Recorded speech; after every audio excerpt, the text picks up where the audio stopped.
എല്ലാവർക്കും സ്വാഗതം. ഈ റിവ്യൂ ഇഷ്ടപ്പെടുവാണെങ്കിൽ ഒന്ന് ലൈക്ക് ചെയ്തും സബ്സ്ക്രൈബ് ചെയ്തും സപ്പോർട്ട് ചെയ്യണേ.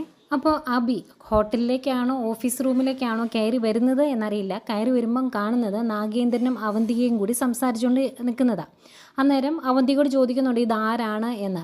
അവന്തികയെ മൊത്തത്തിൽ സംശയമായിരുന്നല്ലോ അബിക്ക്. അതുകൊണ്ട് തന്നെ വീണ്ടും വീണ്ടും ചോദിക്കുമ്പോൾ നാഗേന്ദ്രൻ അബിയോട് ചോദിക്കും ഞാൻ ആരാണ് എന്ന് നിനക്കറിയണോ എന്ന്. എന്നിട്ട് ഒരു പുച്ഛത്തോടെ ഇങ്ങനെ പറയുവാണ് സ്വന്തം അച്ഛനെ തിരിച്ചറിയാത്ത മകൻ എന്ന്. അന്നേരം ഇങ്ങനെ ഞെട്ടി അവന്തികയുടെ മുഖത്തേക്ക് നോക്കുന്ന അബിയെ കാണിക്കുന്നുണ്ട്. പിന്നെ അച്ഛനെ കെട്ടിപ്പിടിച്ച് സന്തോഷം അറിയിക്കുകയാണ്. അച്ഛൻ ചെറിയ പുള്ളിയൊന്നുമല്ല, AN ജ്വല്ലറിയുടെ ഉടമസ്ഥനാണ്, മുതലാളിയാണ്. പിന്നെ സന്തോഷം തോന്നാതിരിക്കുമോ? കെട്ടിപ്പിടിച്ച് കരയുന്നു, ഭയങ്കര സന്തോഷം. അതുപോലെ ഡേവിഡിൻ്റെ അടുത്ത് നവ്യ സംസാരിക്കുന്നതും കാണിക്കുന്നുണ്ട്.